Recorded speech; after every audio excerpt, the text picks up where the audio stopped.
Item 4. E pondo-a no meio, disseram-lhe: Mestre, esta mulher foi apanhada no próprio ato, adulterando. O caso da pecadora apresentado pela multidão a Jesus envolve considerações muito significativas referentemente ao impulso do homem para ver o mal no semelhante, sem enxergá-lo em si mesmo. Entre as reflexões que a narrativa sugere, identificamos a do errôneo conceito de adultério unilateral. Se a infeliz for encontrada em pleno delito, onde se recolher o adúltero que não foi trazido a julgamento pelo cuidado popular? Seria ela a única responsável? Se existir uma chaga no organismo coletivo, requisitando intervenção a fim de ser extirpada, em que forma se incultava aquele que ajudava a fazê-la? A atitude do mestre naquela era caracterizou-se por infinita sabedoria e inexcedível amor. Jesus não podia centralizar o peso da culpa na mulher desventurada. E deixando perceber o erro geral, indagou dos que se achavam sem pecado. O grande e espontâneo silêncio que então se fez constituiu resposta mais eloquente que qualquer declaração verbal. Ao lado da mulher adúltera permaneciam também os homens pervertidos que se retiraram envergonhados. O homem e a mulher surgem no mundo com tarefas específicas que se integram. Contudo, num trabalho essencialmente uno, dentro do plano da evolução universal. No capítulo das experiências inferiores, um não cai sem o outro, porque a ambos foi concedido igual desejo de santificar. Se as mulheres desviadas da elevada missão que lhes cabe prosseguem sob triste destaque no caminho social, é que os adúlteros continuam ausentes na hora do juízo, tanto quanto no momento da célebre sugestão de Jesus. A mensagem, né? Maravilhosa, numa passagem muito conhecida por todos nós.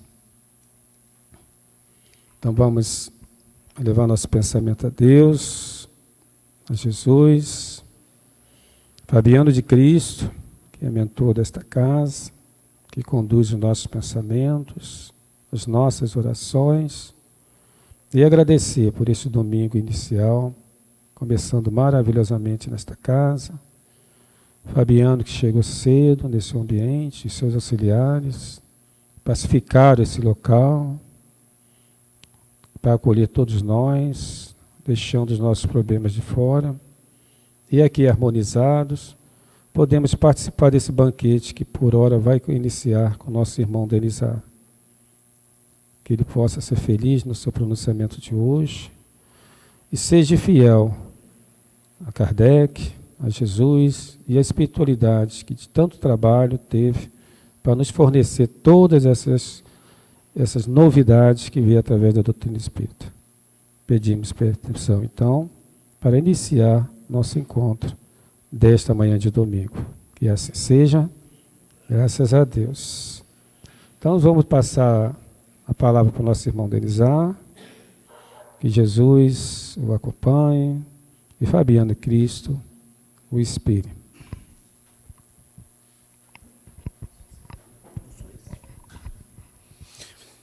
Bom, queridos companheiros e companheiras, o meu melhor bom dia a todos. E deixo aqui explícito a minha gratidão de ter sido lembrado por estar hoje, nesta manhã, responsável pela nossa conversa e reflexão em cima de o Evangelho. Também parabenizo a todos que com certeza tarefas outras tinham para resolver nesta manhã de domingo, mas que preferiram estar aqui conosco. Então é sempre muito bom quando nós chegamos na casa espírita, uma casa co-irmã, e que tenho eu na estima do coração, como vinha de luz, receber o abraço, o sorriso fraterno destes irmãos. Então a gente para aqui para refletir um minutinho, como é bom esta comunhão, não é, entre os irmãos. E aí eu fico muito grato toda vez que aqui estou, sim? E então, nesta manhã, nós iremos conversar um pouquinho, até mesmo porque nós sabemos que em doutrina espírita estamos todos constantemente aprendendo e, por assim dizer, também responsáveis por dividirmos o pouco conhecimento que temos, e nessa troca, com certeza, sempre haverá oportunidade de aprendermos um pouquinho mais também com os companheiros, não é? Então, por que eu falo uma conversa fraterna? Que vocês fiquem bem à vontade para que dentro da temática abordada, se surgirem algum questionamento, alguma dúvida, possam estar livres para poder questionar. Eu vou estar aqui na condição de tentar, né, esclarecer um pouquinho mais dentro do que eu pesquisei para essa reflexão da manhã, e se nós não conseguirmos dirimir a dúvida no total, só por aí já está um convite para a gente estudar um pouquinho mais, não é? Porque a doutrina nos pede que nós estejamos, nós espíritas, constantemente estudando. Digo isso porque não devemos conceber de forma nenhuma um espírita que não gosta de estudar, não é? Pode ser até, como diz uma companheira lá da casa, pode ser até espírita, mas espírita não é, né? E assim, e assim, nós vemos ainda, infelizmente, alguns companheiros. Qual foi o último livro que você leu? E faz tempo. É claro que nós também reconhecemos que o nosso tempo é curto, nós sabemos bem da verdade, né? As nossas atividades ultimamente têm sido extensas, e muitas das vezes 24 horas é pouco para que a gente realize toda a tarefa do dia. A dona de casa que o sabe, né? Limpou aqui, logo depois está sujo, não é? As louças de casa, então. Mas a gente sempre tem que arrumar um tempinho. Às vezes a gente arruma tempo para o que não serve, ver filmes, ver reportagens violentas, não é verdade? Então, um pouquinho de tempo para o estudo e para um pouco mais de aprendizado, basta um pouquinho de organização que a gente encaixa esse tempinho, tá bom, gente? Então, hoje nós vamos estar conversando sobre o capítulo 15º de O Evangelho, em que Kardec intitula Fora da caridade não há salvação.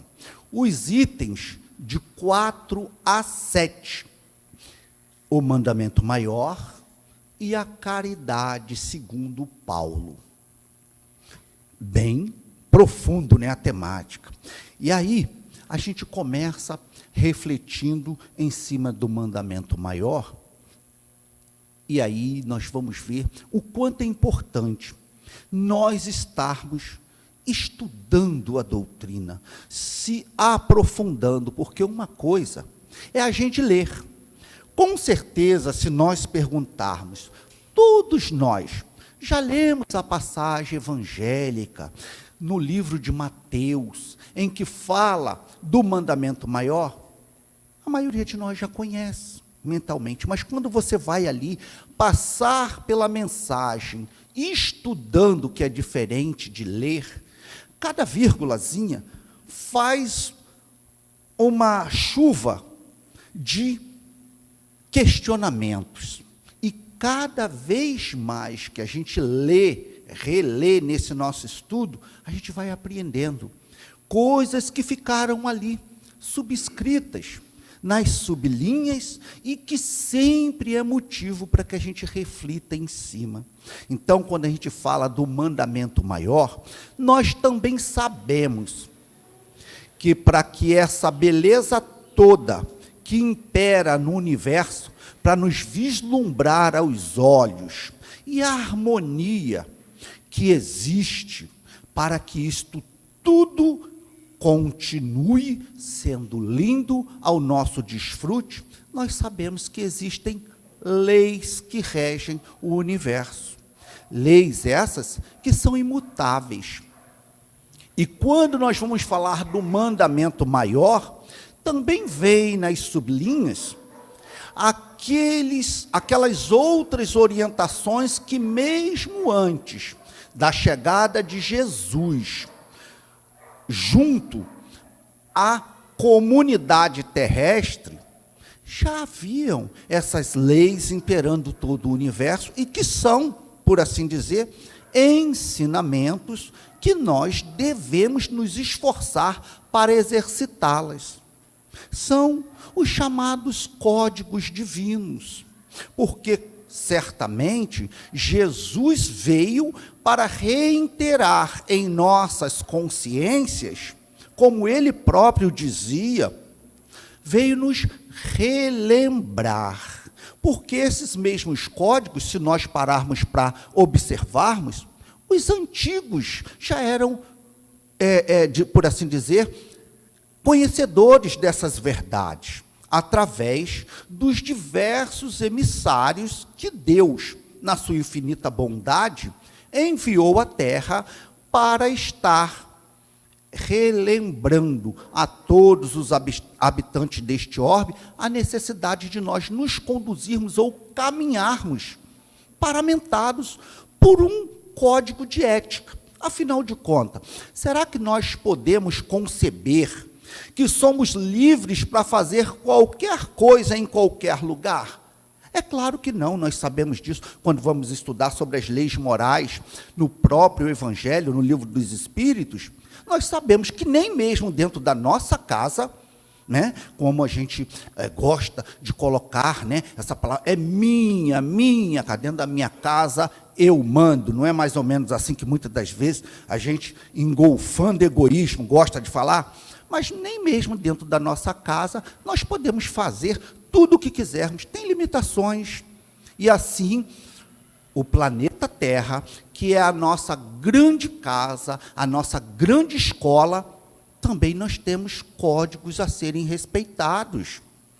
Muitas das vezes, quando a gente fala desses códigos, né, a gente relembra aquele ensinamento, o meu direito vai até onde começa o direito do próximo, se encerra onde começa o direito do próximo. Na verdade, ele não se encerra quando começa o direito do próximo. Nós, por amor, temos que respeitar também o direito do próximo. Então, é um conjunto, não é que nós encerramos o nosso direito quando começa o do outro, porque senão parece um cerceamento. O ideal é que nós aprendamos a conviver em comunhão. Eu não vou perder os meus direitos, mas eu tenho que respeitar o direito da companheira.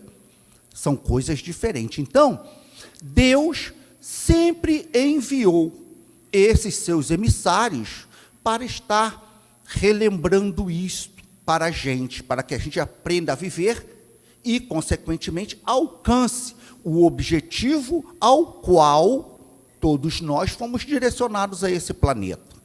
Vamos lembrar lá a questão 115 do Livro dos Espíritos. Nascemos todos simples e ignorantes, mas na condição de um dia alcançarmos a nossa perfeição. E será que existe espírito perfeito sem a obediência dessas normativas da boa convivência, por exemplo? Não. Então, para que a gente alcance esse objetivo ao qual nós fomos direcionados para essa grande escola que é a Terra, nós temos que ir aprendendo devagarzinho. E aí a doutrina nos lembra, né, também que dentro desta nossa consciência cósmica, vários foram esses companheiros que Deus direcionou. Nós temos os antigos, chamados profetas. Moisés, por assim dizer, foi o último dos profetas. Logo depois, quando eu falo assim, é a forma de dizer, né? Anos depois, logo depois não, né? Porque senão parece que foi numa única existência nossa. Não, tivemos diversas outras existências, e aí, né, Deus envia quem? Como a doutrina nos ensina. A segunda revelação, que é Jesus, não é isso? E Jesus veio exatamente nos relembrar todos esses ensinamentos, né? Depois, a terceira revelação, acho que todo mundo sabe, né? A nossa doutrina consoladora. Mas aí, por que é que Deus preocupa-se tanto em estar nos relembrando? Porque Ele sabe que a nossa mente, né, a nossa memória, melhor dizendo, me perdoem a palavra, é muito relapsa, não é? Muito relapsa. Às vezes a gente até sabe, mas opta por fazer a coisa errada. Mais ou menos assim, né? A gente esquece até que é espírita, né? A gente dá uma olhadinha para um lado, para o outro, não tem ninguém me observando, vou avançar o sinal. Não é mais ou menos assim no trânsito, para quem é habilitado, às vezes a gente está ali direitinho, obedecendo o semáforo, e vem um engraçadinho pelo acostamento, ou buzina atrás da gente, para nos tirar o sossego, e aí a gente, né, fica... Mas nós estamos obedecendo as regras da civilidade. O sinal vermelho, de forma nenhuma, significa que é para a gente passar, né? Sinal vermelho, nós já aprendemos lá atrás que devemos esperar.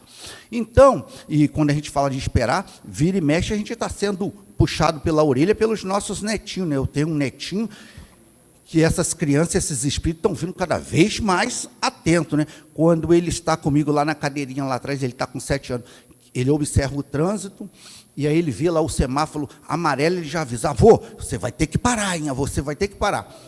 Não para não, para ver se ele não cobra. Então, esses enviados de Deus que vêm nos relembrar a nossa responsabilidade perante as leis de Deus, todos eles vieram, mas como também nos diz em O Livro dos Espíritos, deixa estar na questão 621, que todas essas leis já encontram-se gravadas na nossa própria consciência.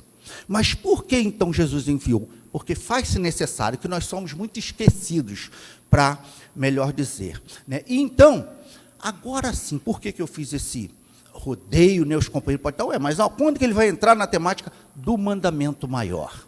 Agora sim, nesta passagem de Mateus, nós vamos ver Jesus sendo, por assim dizer, posto à prova, porque nós sabemos que lá ao tempo do mestre, ele era constantemente vigiado e sempre questionado para tentarem pegá-lo em contradição aos ensinamentos dos antigos, para vocês verem que já existia esse código de ética. Mas eles queriam, por assim dizer, os habitantes daquela terra, daquele local, ver se realmente Jesus era o mestre. Então, nesta passagem, nós vamos ver Jesus sendo questionado por um fariseu. E deixa estar, por isso que eu falei que é bom a gente estar observando vírgula por vírgula desses ensinamentos. Diz lá nesta passagem que o tal fariseu era um doutor da lei, ou seja, não era um ignorante, uma pessoa que desconhecia a lei. Doutor, esse título nós sabemos que é uma pessoa altamente gabaritada, tem conhecimento. Então, esse tal doutor da lei questiona Jesus, né?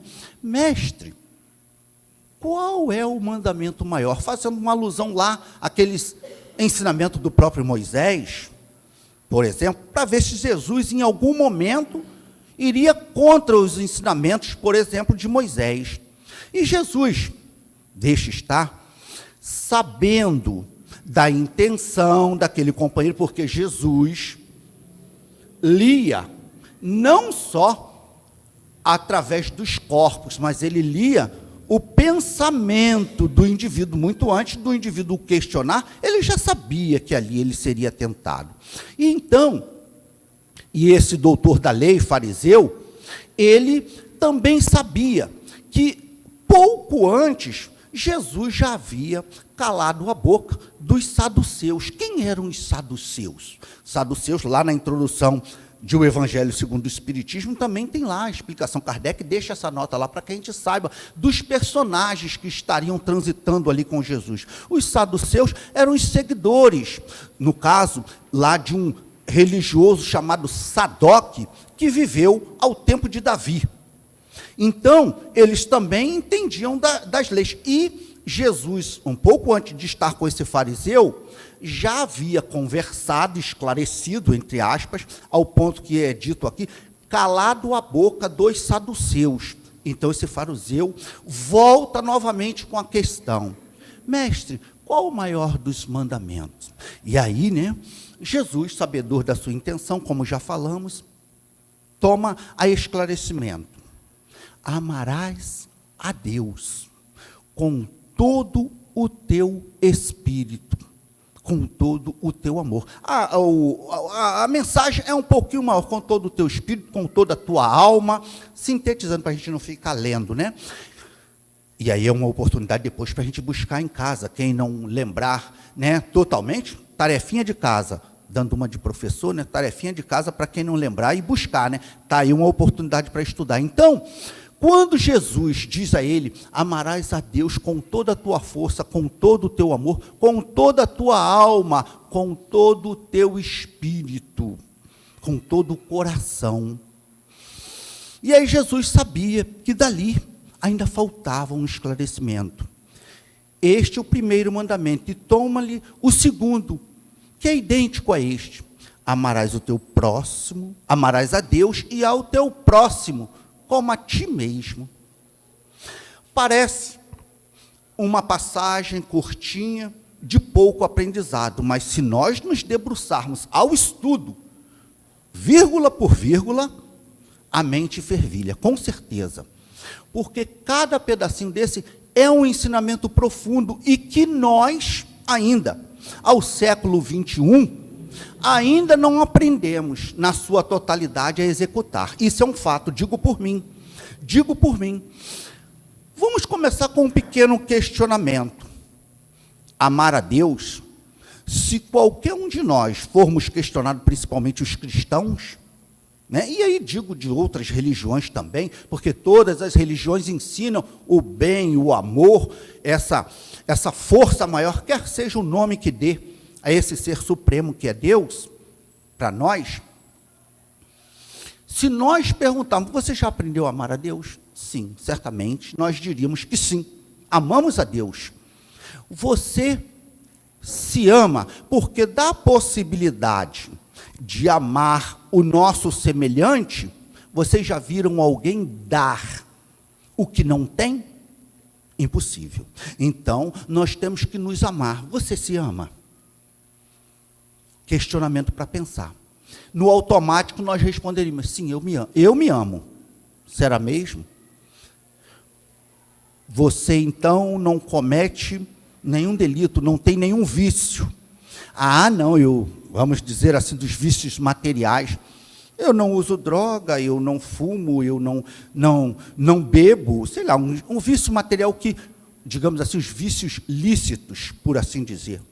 Mas às vezes, e na maioria das vezes, nós temos o vício de falar demais, de sermos maliciosos, como o companheiro aqui falou. E nesse questionamento lá do fariseu a Jesus, nós víamos assim disfarçadamente uma hipocrisia, uma maledicência. É assim que nós somos. Então, se nós ainda temos algum vício desse, de forma nenhuma, nós podemos, digamos assim, comparecer à presença de Jesus, o nosso mestre, e dizemos assim: eu já me amo. Será mesmo? E deixa estar que nesse questionamento do fariseu, quando nós falamos da hipocrisia, ele próprio reconhecia a grandeza de Jesus. Por quê? Porque ele se dirige a Jesus como mestre. Essa é a palavra que ele diz: mestre. Qual o maior dos mandamentos? Alguma singularidade com a nossa hipocrisia do dia a dia? Algo parecido, Então, é importante que a gente se atenha a esses detalhamentos. Pode parecer coisa boba, essa passagem de Mateus, mas não o é. É totalmente profundo. E daí, eu me lembro, né, alguns anos lá atrás, não me questionem, por favor, a minha idade, que eu não vou declarar, pelos meus lindos cabelos negros, né, que ainda não começaram a nevar, né? Mas deixa estar que tem aí já 55. Então, falei que sou vovô, né? Tem que ter uma certa... Mas esses cabelos são de índios, então não pinto, e quando começar a nevar, vai nevar mesmo. Vai nevar que eu não vou pintar. Nada contra quem pinta cabelo, tá bom? Ó. E nem quem não tem, né, companheiro? Mas deixa estar. Então, deixa estar a questão seguinte, que com esse questionamento do fariseu a Jesus, nós paramos, né, e questionamos, poxa, até hoje, nós, reencarnacionistas que somos, ainda não aprendemos a nos amar. Quando então que a gente vai amar o semelhante? E aí, Kardec, neste capítulo, que levanta, por assim dizer, o emblema da bandeira do Espiritismo, né? Fora da caridade não há salvação, contrastando com aqueles ensinamentos apregoados por outras religiões, que é fora da igreja, fora da casinha, ninguém vai se salvar. Então, só para a gente ter uma noção de que esta ideia da dita salvação nos atordou pelos erros da humanidade. Já desde a época de Jesus, todo mundo quer ser salvo, não é verdade? E quando a gente fala dessa salvação, vamos pensar aqui de acordo com a doutrina espírita.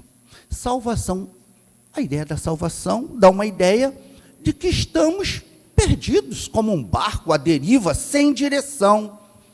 Mas espera aí, será que Deus nos deixaria, nos abandonaria ao passo de estarmos sem destino? Não, nós sabemos que isso não existe. Deus, como Pai bondoso que o é, Ele nunca nos abandonaria. Nós, é que às vezes, na nossa rebeldia, viramos as costas para o nosso Pai, né? Vou fazer, eu sei que não devia, mas vou fazer. Nesse momento, você está virando as costas para o Criador, né? E a nossa rebeldia ainda é grande, né?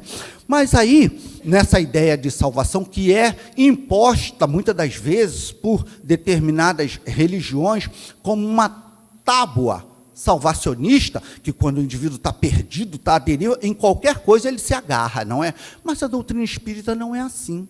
Ela nos explica que não é dentro da casinha, dentro das paredes, cerceado pelos limites das paredes físicas, que nós vamos garantir esta nossa, entre aspas, salvação. A salvação, ela tem que estar dentro de nós. E o nosso próximo é o caminho. E como é que nós vamos afetuosamente beneficiar esse nosso próximo? Com o exercício da caridade. E a caridade, ainda os dias atuais, e vocês podem discordar de mim, tenha liberdade. A caridade hoje, ainda hoje, é muito confundida, quando não postergada, né? Porque quem aqui, trabalhador das casas espíritas, já não ouviu aquela frase dizendo assim, eu até sei a necessidade da caridade, mas quando eu me aposentar, né, Nelly, eu vou me dedicar mais. Quando eu ganhar um pouquinho mais de dinheiro, eu terei condição de exercitar a caridade. A caridade, muitas das vezes, quando nós pensamos, ela ainda é posta na questão da esmola. Olha que grande confusão que nós fazemos, caridade e esmola. O que é a esmola? A esmola é quando você dá algo a alguém, estende algo a alguém, tipo uma roupa, um prato de comida, ouviu o companheiro aqui falando, né, da distribuição da cesta básica, um prato de comida que seja, né, algo exterior. Isso é a esmola. Agora, e a caridade? Qual a diferença? Denizar, mas quando eu exercito isso, eu não tenho, digamos assim, um mérito? É claro que tem sim, mas poderia ter bem mais que isso. Então, a caridade em si é todas as vezes que nós damos um pouquinho de nós. Por isso Kardec colocou neste capítulo, fora da caridade não há salvação. Todo ato, mesmo que seja exterior, como a esmola, se ele for envolto do amor, de você olhar o irmão, olho nos olhos, de você oferecer um ombro amigo para o companheiro, aí sim torna-se caridade. Mas se for esse ato extensivo, que muitas das vezes a gente até pratica, né? Toma, para se ver livre do companheiro, não, isso é esmola. Isso é esmola. Então, que fique bem claro o que é caridade e o que é esmola, porque ainda hoje tem muita gente equivocada praticando a esmola, humilhando o outro, né, nessa questão, porque vamos falar por nós, como é difícil quando a gente está numa situação de dificuldade, pedir algo a alguém. Já pensou? Vamos imaginar assim uma situação simples no nosso Rio de Janeiro, que batamos até na madeira, né? Como diz assim os mais supersticiosos, você ser assaltado, levaram sua carteira, levaram tudo, e você sem o dinheiro mesmo da passagem, ter que pedir, suplicar ao motorista, seja lá o despachante de um ônibus, para que ele te oportunize a condição de você chegar ao seu destino, ou pelo menos à sua casa, para você se recompor e ter a condição. Já pensou que situação para cada um de nós, como é humilde, como é difícil isso, esse exercício da humildade, você implorar, será que você poderia, olha, fui assaltado e levaram tudo, sabe? Então, todas as vezes que você cresce diante do outro para dar a dita esmola, pensando que é caridade, isso você está simplesmente praticando a esmola, que isso fique claro para nós que nos intitulamos cristãos, né? E é por isso que Jesus dizia, não saiba a vossa mão direita o que fez a esquerda, ou vice-versa, o que faça a sua mão esquerda, o que deu à direita. Então, que a gente lembre sempre disso, a questão da caridade, uns para com os outros, é primordial para cada um de nós. E quando nós falamos dessa caridade, desse amor ao próximo, do mandamento maior, nós vamos lembrar que temos outras tantas dificuldades. Às vezes, e aí eu vou contar um caso, né, particular, eu lá na instituição, na agremiação espírita Allan Kardec, eu sou apoio, não sou evangelizador, sou apoio da evangelização, mas gosto muito, né, as crianças me adoram, né? Hoje, por acaso, lá a nossa evangelização é realizada aos domingos de 9 às 11. Então, hoje eu estou ausente lá, e com certeza, às vezes que eu saio assim para fazer alguma atividade, a Ana Paula, a mulher lá, diz assim, as crianças perguntaram por você, cadê o tio Denizar? Cadê o tio Denizar? É bacana isso, né? A gente ter esse contato direto, né? E saber que eles eles sentem falta da gente. Então, eu vou falar um caso lá da evangelização. Certa feita, uma criança, mais ou menos aproximadamente uns 10 anos, relatou para mim, assim, numa conversa boba ali na hora do lanchinho, tio, eu gosto tanto de vir na evangelização. Falei, que bom que você gosta dos ensinamentos de Jesus, né? Que as professorinhas levam aqueles desenhos, aquelas coisinhas lá. Então, mas por que você gosta tanto? Ela falou, não, tio, não é por causa disso, não. É porque aqui a minha mãe fica sorrindo sempre. E lá em casa ela não sorri tanto. Oi? Tem alguma coisa errada aí, não tem? Porque às vezes, mas assim somos nós. Às vezes, nós gostamos de fazer a caridade para os outros, do portão para fora. Ui, meu irmão, casa espírita, então, né? É uma questão de um abraça, né? E todo mundo se beija, todo mundo se considera irmão, e do lado de fora a gente é como diz Kardec, passa esse verniz, né, na cara, né, na carranca, por assim dizer. Somos todos cristãos sorridentes, mas e dentro de casa? Será que somos isso tudo? Será que a gente pratica a caridade para com aquele próximo, mais próximo, que está conosco? E aí a doutrina, como nós somos reencarnacionistas, também nos lembra, né? Que é exatamente dentro da nossa casa, falo casa, que nós temos o dever de transformá-la em lar, que é totalmente diferente. Numa casa, há desavença. Num lar, não deveria, senão não é um lar. Então, muitas das vezes, nós nos esquecemos do exercício da caridade, da doação de amor, porque caridade todas as vezes. Caridade, o amor tem que estar revestindo o ato.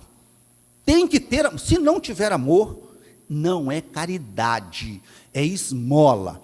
Então, muitas das vezes, nós fazemos dentro do nosso lar é dar esmola. Somos verdadeiros tiranos. Aqui mando eu e não posso ser questionado.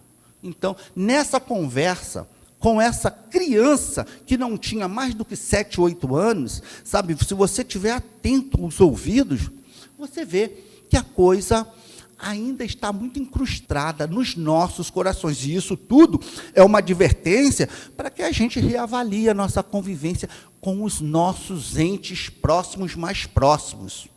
Porque muitas das vezes a gente diz assim, a juventude é rebelde, não sei o quê, mas até parece que nós nos esquecemos, né, Nelly, que um dia nós também já fomos jovens e rebeldes, não é? Embora o tempo passou, a gente disfarça um pouco com essa jovialidade, mas já estivemos lá, com 15, 16 anos, né, aquela época ali crucial. Será quem era o Denizar, como é que ele se comportava? As companheiras lá da Casa Espírita sempre diziam, você não deve ter sido fácil. E agora, quando o companheiro aqui brincou, né, o pessoal sempre lá atrás, no último banco, eu me lembrei da classe de aula, né, que as professoras usam muito isso. O aluno que senta lá na última classe sempre são os mais bagunceiros. Isso é verídico aqui na Casa Espírita também?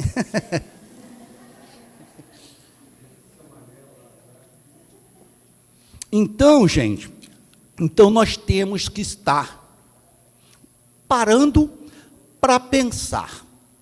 O nosso esforço cristão, se nós estamos aqui numa casa espírita aprendendo as lições de Jesus, nós nos consideramos cristãos, correto?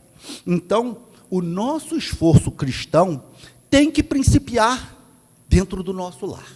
Isso é amar o próximo mais próximo. Seria possível, vamos pegar lá, né, numa das bases do tripé espírita. O tripé espírita, todo mundo sabe, né, que a doutrina, ela se baseia em ciência, filosofia e religião. Dentro dessa base filosófica, vamos assim dar-nos o direito do livre pensar. Seria possível alguém dizer verdadeiramente que ama a Deus, se não ama os que estão dentro de casa? Há uma contradição nisto, vocês vão de concordar comigo. Então, amo a Deus que eu não vejo. Olha só que coisa, né? Ou será que alguém aqui, num caso grave de obsessão, diz que já viu Deus? Porque aí a doutrina também nos esclarece, né? Alto lá. Pode ter aqueles casos de obsessão mais grave que o indivíduo, né? Sei lá. Então, esse Deus que é imaterial, nós não vemos. Para ver o que é que muitas das vezes nós pronunciamos. Eu amo a Deus, eu não vejo. Eu simplesmente, se eu abrir meu coração, eu consigo sentir, né, através das boas ações. Eu consigo sentir Deus presente e me guiando os passos, com certeza, né? Mas como dizer isso, esse paradoxo? Eu amo Deus e odeio o meu semelhante. Não é possível você dizer que tu ama a Deus se tu ainda não aprendeu a amar os semelhantes. E, mas aquele companheiro, você falou de família, reencarnação também explica, né? Que dentro do lar, muitas das vezes, nós albergamos aqueles que nos foram opositores em vidas pretéritas, não é mais ou menos assim? Denizar, você fala isso porque você não conhece a minha família, então vou apresentar a minha para vocês, tá bom? Deixa quieto, deixa estar, que só um caso particular, lá nós somos, na minha família, né, pai e mãe, nós somos 6 filhos, família um tanto quanto numerosa, só eu de homem, 5 meninas, fui criado mais a mãe, mais a avó, porque minha mãe ficou viúva muito cedo. Então, eram 7 mulheres, vejam só como eu sou vítima, mandando em mim. E aí eu venho para a casa espírita. A maior parte dos companheiros da casa espírita são mulheres. Então, a questão de família, nós também sabemos que é complicado, não é? Toda família é complicada, mas a gente tem que se esforçar. Não dá, gente, não dá para a gente dizer que ama a Deus se ainda não aprendemos aqueles difíceis. Por que eu estou falando isso? Porque dessas 5 irmãs, só eu segui, por assim dizer, a religião que meu pai introduziu. O velho lá, Diamantino, que era o nome dele, foi um dos fundadores lá da Agremiação Espírita Allan Kardec, em 1956. A nossa casa agora vai fazer 68 anos. 68 anos. Então, passaram-se gerações, eu fui ainda evangelizado na casa espírita. Por isso eu tenho esse nome. Denizar, né, é um nome francês. Quem não conhece, de onde esse nome estranho? As pessoas falam, era eu, dá licença, meu nome é francês, já bato logo uma carteirada, meu nome é francês, meu amigo, vamos respeitar aí, é assim que a gente age mais ou menos. Da onde? Allan Kardec, para quem não sabe, Hippolyte Léon Denisard Rivail. Meu nome surgiu dentro da codificação doutrinária, então só eu sou espírita lá na casa, lá na minha família. Aí quando há reunião de família, olha como família é complicada. Eu digo, né, que nas últimas encarnações eu devo ter ocupado o corpo feminino, porque eu tenho um viés assim, as crianças se dão muito bem comigo, lá em casa, geral, as crianças, os filhos, para vocês verem, homens que ainda não fazem isso, né? O primeiro banho, quando chegou do hospital, com aquele umbigão, quem faz questão de dar nos 2 filhos que eu tenho, fui eu. Eu lembro da companheira vizinha, né, uma senhorinha, quando chegou do hospital, ela, eu vou dar o banho. Eu falei, dona Francisca, me perdoe, mas quem dá o banho sou eu. Como você vai dar banho com esse umbigão? Eu falei, deixa estar que é comigo. Eu gosto, me garanto dar banho e me garanto em cozinhar. Gosto de cozinha e digo para vocês, ó, não deixa a desejar não. Eu que teve lá em Seropédica já 2 vezes, cozinheiro fui eu. Quem foi lá pode dizer aí do almoço, que foi lá em Seropédica o Ereu. Então, quando tem confraternização de família, quem é o cozinheiro? Me desculpe essa palavra que hoje é tida como preconceituosa, o preto vai para a cozinha. Porque parece assim não, mas eu tenho irmãs que são loiras. Olha como Deus é bondoso. Loiras. Nego, olha assim, quando eu falo que é minha irmã, olha, disse, você é irmão dela? Mas mesmo pai e mesma mãe? Mesmo pai e mesma mãe. Eu tenho culpa se ela nasceu de dia ou nasci de noite? Deixa estar. Então, aí elas que são, tem 2, né, que são casadas com pastores evangélicos, e aí brincam. Eu sei que não é do coração, mas brincam. Antes da gente ingerir essa comida aí, primeiro vamos orar, para derrubar por terra. Eu falo, enche a pan, come mesmo, come. Então, você...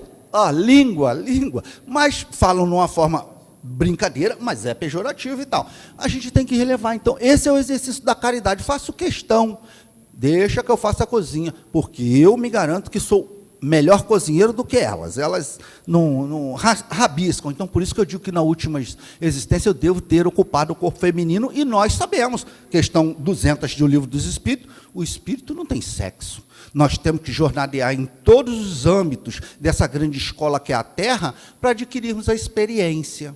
Não é? Então, hoje estamos num corpo masculino, mas amanhã poderemos estar num corpo feminino naturalmente, sem que aqueles homens bigodudos que a gente encontra na casa espírita, eu num corpo de mulher, tem muito mais a ensinar. Então, tem muito mais a ensinar.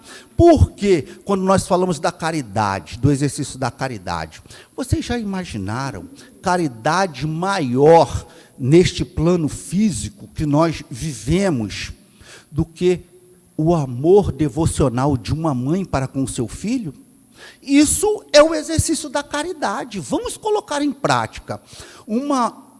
E deveria ser para todos, tanto a maternidade quanto a paternidade. Embora que muitos homens ainda não se incutiram naquela questão de serem pais verdadeiramente falando, porque tem diferença, a doutrina nos explica isso muito bem, sermos os fornecedores dos genes biológicos e sermos pais, são coisas totalmente diferentes. Ser pai é estar presente, participar, doando, por assim dizer, os genes é muito fácil, Agora eu quero ver ser pai presente, porque tem muitos lares constituídos de pai e mãe, e que vivenciam a mãe solo. O pai continua só com aquela visão de quando conseguem serem os provedores. Esse tempo já passou, hein? Ah, sou o provedor, não deixo faltar nada dentro de casa. Mas e a educação do filho? Em que é que você participa? Então, este ato de estarmos recebendo esses nossos irmãos de outras encarnações que compõem o grupo familiar, esse é o exercício da caridade. Vocês já viram uma mãe, vamos falar da mãe, que se nega, num momento de fome, de prioridade, e esquecer-se do único pedaço de pão ela engolir e deixar o seu filho passando fome, um copo d'água? Mãe nenhuma faz isso, não é? Casos excepcionais, de raridade, que algumas, perturbadas, passando por algum problema, podem fazer isso, mas não é o natural do ser humano.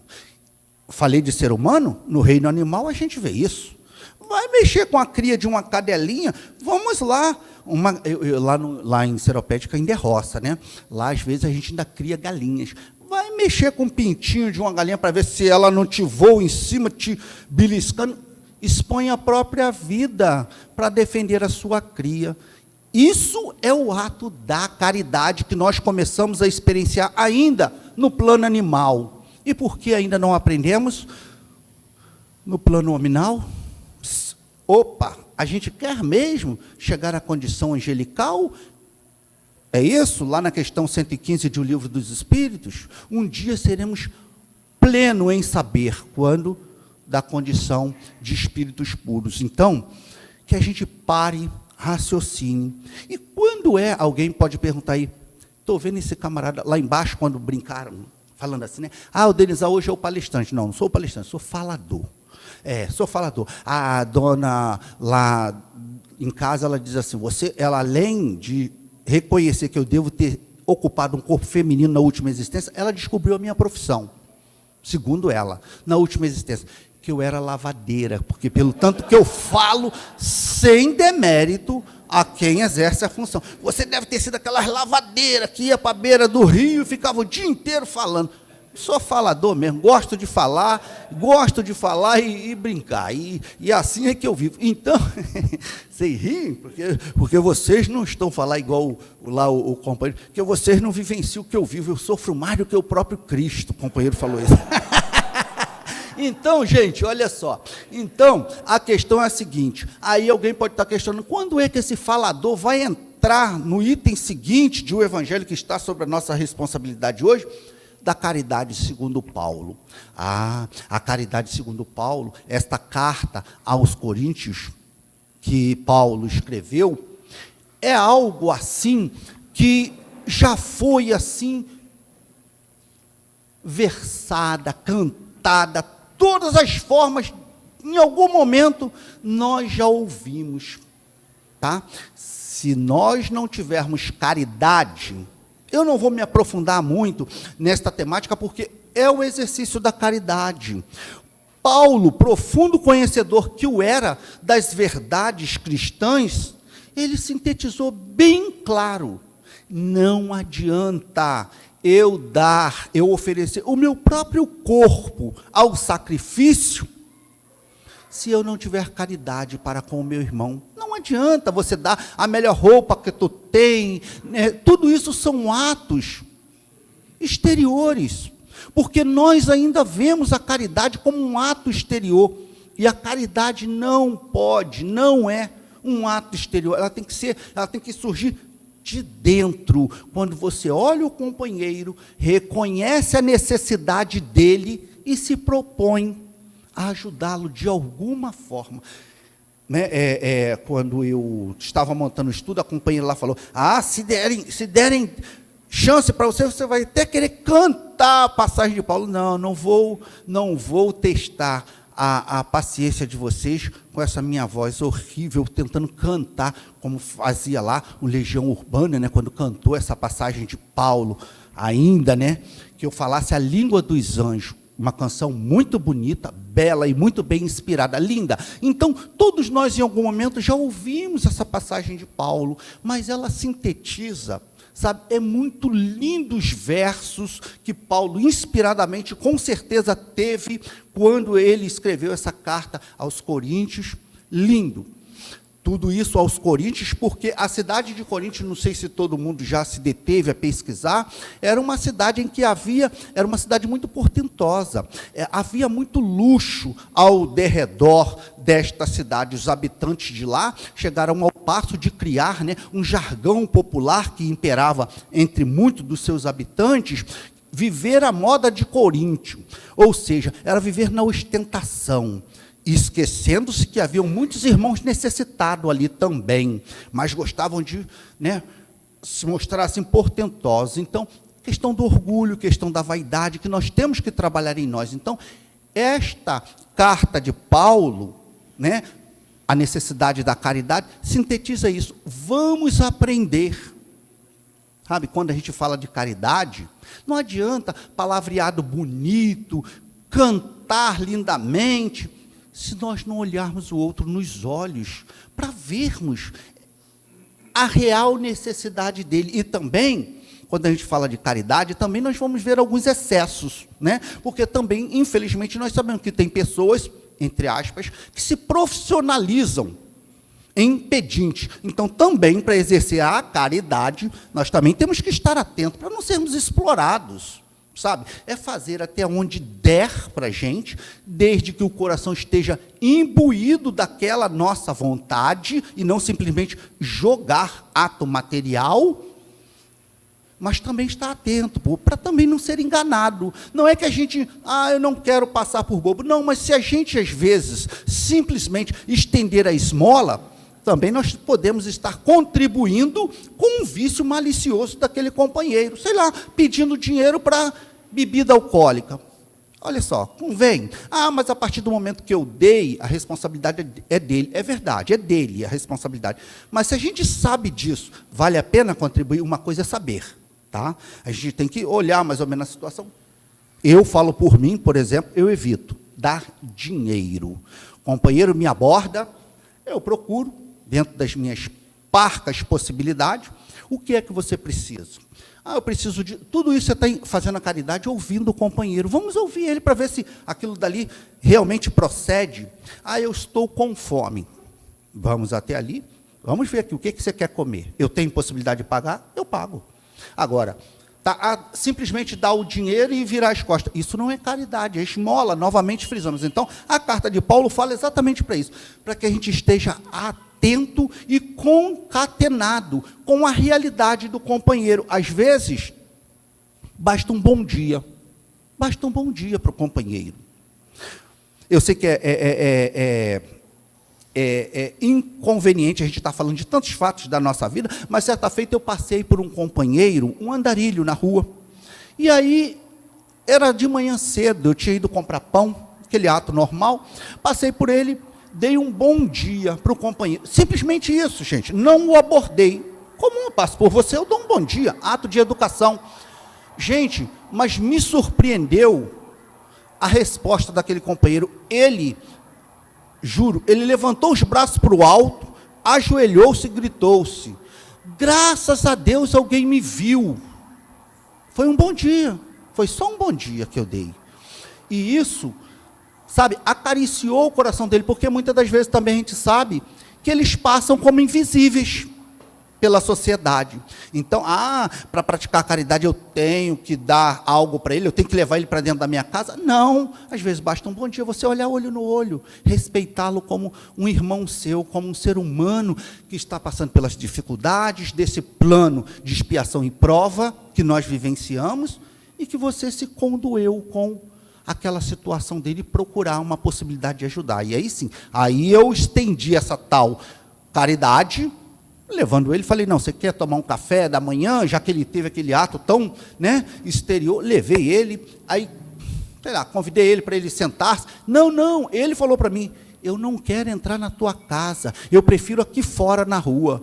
Seja feita a vossa vontade. Fui lá, peguei lá um café com leite, pão, dei para ele. Então, às vezes, sabe, é uma coisa simples. É isso que Paulo nos pede, que a gente tenha cuidado. E para nós cristãos, só para encerrar, né? Estamos em cima da hora, tá vendo como eu sou falador? Assim, eu ficaria aqui até meio-dia, mas não vou estender a paciência de vocês, não.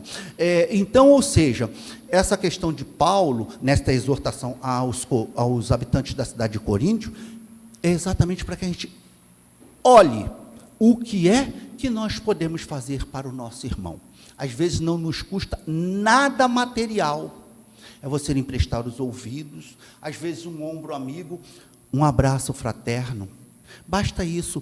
E diga-se de passagem, é a maior caridade que nós podemos exercer. Porque a caridade moral, a caridade material é muito fácil de exercitar. Mas é a caridade moral, estarmos atentos às necessidades dos nossos irmãos e fazermos tudo aquilo que nos for possível para facilitar a sua passagem aqui na Terra. Porque nenhum de nós está livre de um dia necessitar de um ato de caridade do outro, e muito menos ainda, nenhum de nós está tão desprovido que não possa estender um abraço, um carinho, uma palavra de amor ao nosso semelhante. Tá bom, gente? Então, para que eu possa, já apelando, para que eu possa ser convidado outra vez para falar, vou manter aqui a disciplina e obedecer o nosso horário. Eu agradeço aí a atenção de todos vocês, muito gostoso estar nessa manhã, tá bom? Deixa aí o meu abraço fraterno, uma semana aí de muita luz, muito trabalho para a gente exercitar a caridade, oportunidade, e até uma próxima, se Deus quiser. Um grande abraço, gente.